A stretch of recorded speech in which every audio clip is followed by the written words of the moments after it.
What's up, guys? Mason the Bronx Henderson here. This is Elementary Season 4, Episode 15, Up to Heaven and Down to Hell.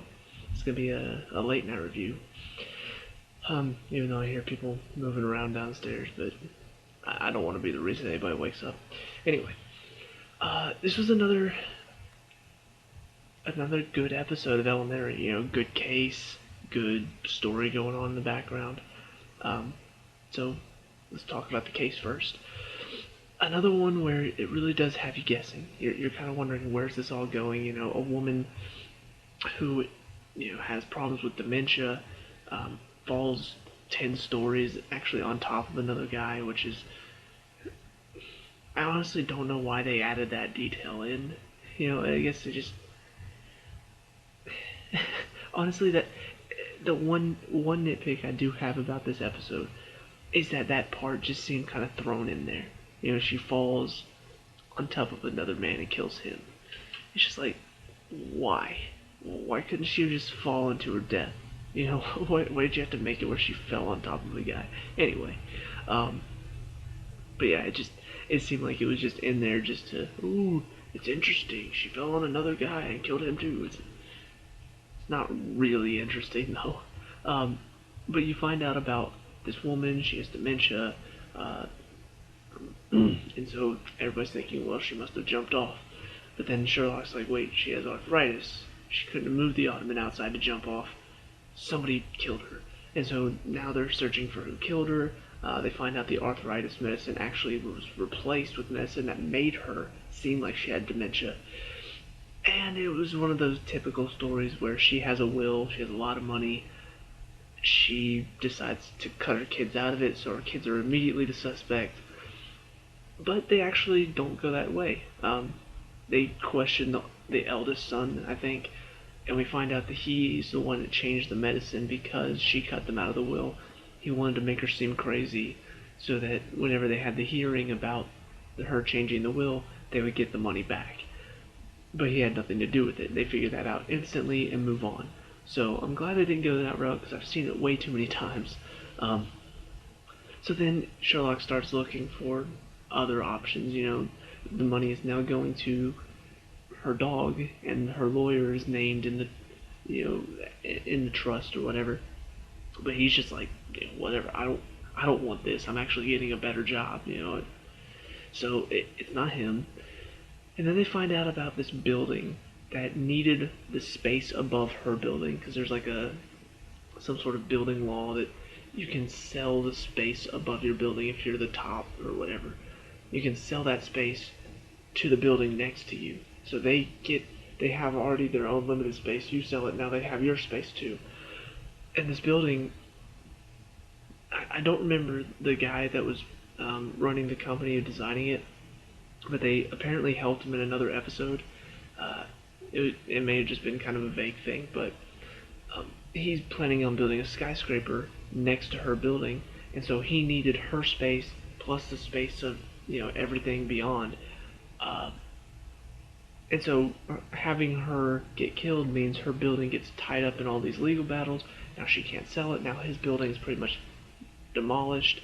And on top of that, so you're kind of thinking, okay, maybe he had maybe there was somebody working against him. Maybe she wasn't going to sell, and maybe he had something to do with it.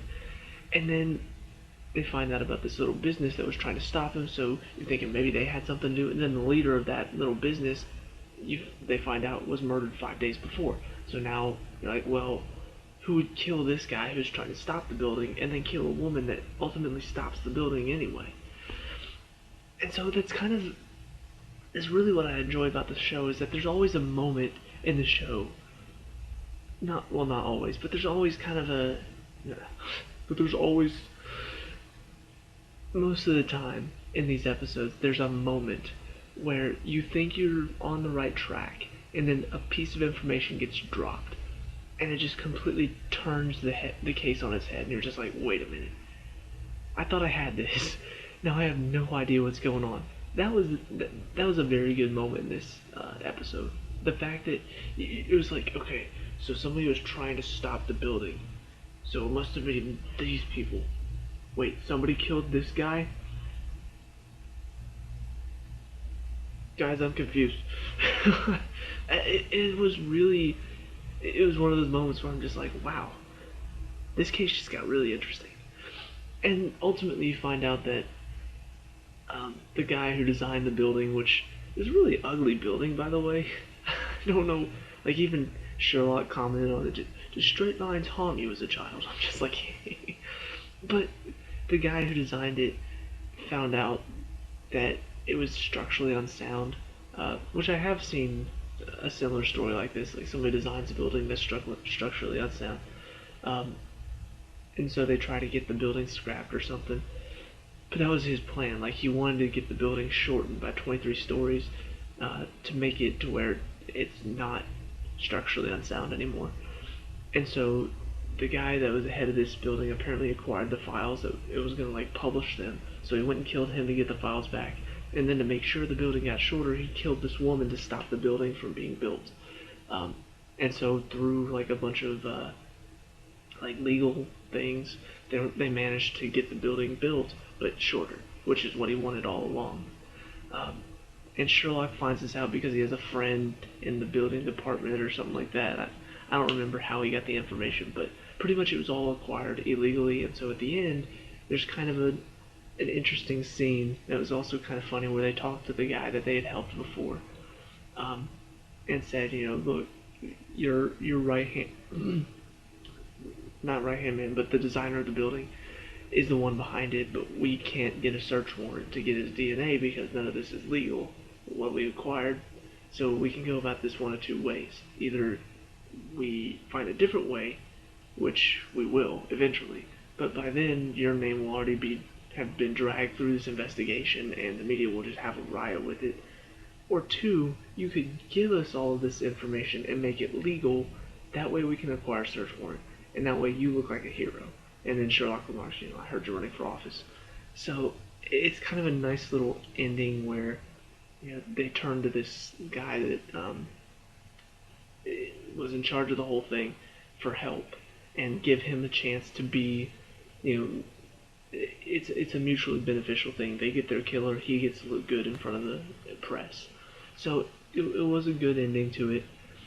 And overall, you know, just a really good case to try to follow. And you know, up until they start talking to that one guy, and Sherlock points out that the shoes match a footprint from where the leader of the business was killed. At that point, it's kind of like, okay, so he's probably the guilty party, but why? But before that, you're just like questioning what is going on.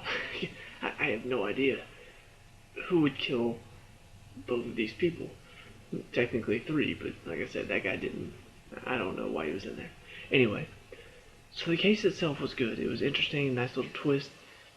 And then on top of that, you've got Captain Gregson on a date, and then Joan walks in on him, and he kind of like, you know, pretend like he doesn't know her from work. And then through all that, you find out about this woman he's seeing, how she was involved in a scandal, and ended up getting like fired as a cop because like she accepted some money that was illegally taken by her team or whatever.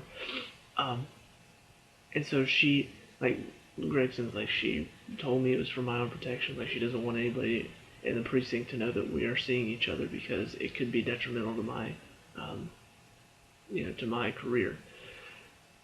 And so he tells her, like, he told her the truth about Joan later, and then she dumps him, so he tells Joan all this. Joan goes and sees the woman, thinks that she's hiding something more than just what's going on. So the woman goes to see Gregson, tells him she has MS. At this point, I'm just like, can you not cut this guy a break, please? I mean, my goodness. Poor Captain Gregson. He's been through it all, you know, the divorce. I just remember it. I don't really remember it clearly, but I remember the stuff between him and his wife just being difficult for him to go through. And then you've got his daughter, who's another cop, who he desperately wants to protect, but doesn't want his protection. Like, she doesn't want him involved with her that much. And now you finally give him a girlfriend just for him to find out that she has MS. And she's trying to push him away because she doesn't want him to suffer through that. I'm just like, give the guy a break. You know, like, oh, I'm sitting there like, I feel for him, you know? And the thing is, he's a good guy. You know, it's not like he's done anything horrible to deserve this crap, you know? Like, he's somebody who's just like this really good guy. He's a good cop, and he can't catch a break. And I feel awful for him. And so this scene at the end where he's talking to Joan in the diner and telling her, look, I really want to be there for her, but I just need to know, you know, coming from a doctor, if there's anything this pamphlet isn't telling me about MS, because I want to be there for her. I want to provide for her, even all the way to the end. And Joan's just like, well, you know, it's going to be hard on both of you, but one thing that it won't tell you is that you're not going to go through alone. Your friends are going to be there to help you the whole way. And I'm just like, I'm feeling pretty emotional right now. Like, it was a good scene. And it was, if it had been with any other character, it wouldn't have been as emotional. But because it's Captain Gregson and he just deserves something good to happen in his life. So for it to not happen and for him to have to go through another crap situation, yeah, it kind of sucks. Um, and ultimately, I don't know. Obviously, this probably will have some effect later on in the story. I don't know how much of an effect it will, but it's part of apparently something that CBS is doing. Because at the end, it's Aiden Quinn talking and talking about how people who have MS don't have to go through it as hard anymore because of research. Um, and so this whole thing. CBS cares about people with MS. I don't think it was solely to like promote this. Like I don't think they just put it in there. Oh, well, we need to talk about it somehow. Let's give him a girlfriend that has MS. No, I think it is part of the story, but it also does help advertise that too. Um, it's not like I'm gonna bring this up. It's still a little bit painful. There was an episode of Bones recently that had a scene where they were in. I think it was. I want to say it was Toyota. They were. The main character, Dr. Brandon, was driving this Toyota, and she's talking to her husband about what a great car it is, how all the stuff she can do in it now. I'm just like, seriously, you're literally having a commercial right in the middle of your show. Are you freaking kidding me? I did a review on it, and I've like freaked out because it was so annoying and upsetting. This, it's not really a commercial. It's part of the story, but it's also a way for CBS to say, hey, look, we do care about this, so we're putting it in the show because we want to show that we care about it, and we want to be able to advertise this website that will help people with MS. So I do. It's a nice gesture, and it's also good for the story too because even though I do want Captain Gregson to finally get something good in his life, this will be a transitional period for him and for his character. She's going to be going through this. It's in the early stages right now, but as it progresses, it's going to get harder for him. I'm sure Joan will be there for him being a doctor and try to help in any way she can. So this could be a very interesting story arc for him, and who knows? Maybe this will lead to something even greater. I this show really doesn't do a whole lot as far as everything happens for a reason, but maybe this will be a storyline like that where looking back after everything that happened with his ex-wife, after everything that's going to happen with her, maybe it's just all leading for him to finally meet somebody that is just exactly what he's looking for. And he wouldn't be in that state of mind if he hadn't already gone through this other crap. So hopefully that's where they're going with this. I really just want Captain Gregson to find something happy in his life because he doesn't that often. And he's not like the typical like hard-ass captain that just completely unfunny, completely just, oh, it's all about work. You guys need to get to work. How, why are you goofing? He's helped Sherlock and Watson so much, and so I feel like he needs that good karma, something good to happen for him. So overall, this episode was really good. Um, and I mean, Elementary again, just putting out another episode that's just it's enjoyable. It's good. It a couple nitpicks in every episode, but pretty much every show except for like the really really good shows like Fargo are gonna have a couple nitpicks here and there.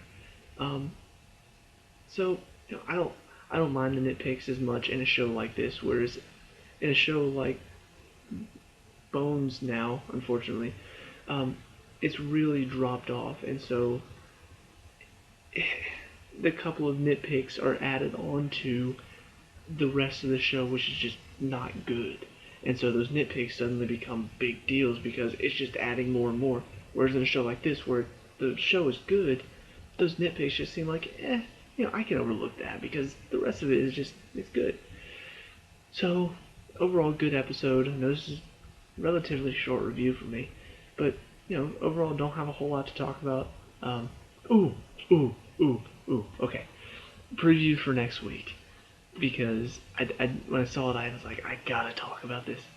They already had Study in Scarlet, except this season it was Study in Charlotte. Next week they're having the Hounds of Baskerville as a story. Yes, I love. It's one of the few stories by Sir Arthur Conan Doyle that I know. I know a couple because I've got a book with all of the stories, but I also know it because watching Sherlock, the BBC version, they've done a couple of those stories. And the Hounds of Baskerville is just one that really intrigues me, and I can't wait to see how they're going to do their take on it. And I find it interesting that this is the first season where they've really done that.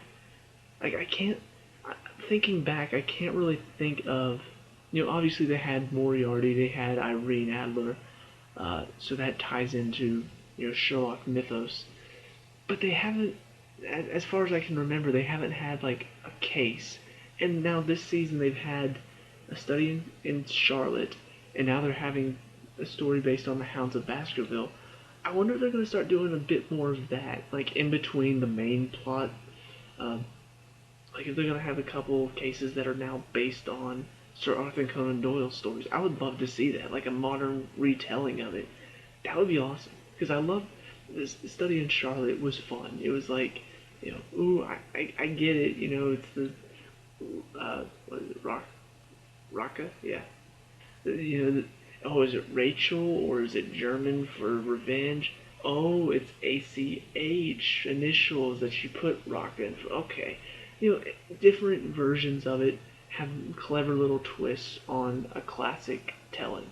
So I would like to see how they're going to do the Hounds of Baskerville. So I'm really excited for next week. But what do you think about this episode, about the coming episodes? What do you want to see? Let me know down in the comments. More theories about, Sherlock's dad and what's going on there. If you have a theory on it, let me know in the comments what you think is going on there. Leave a like and subscribe for more Elementary, and I'll see you in the next review. Peace out.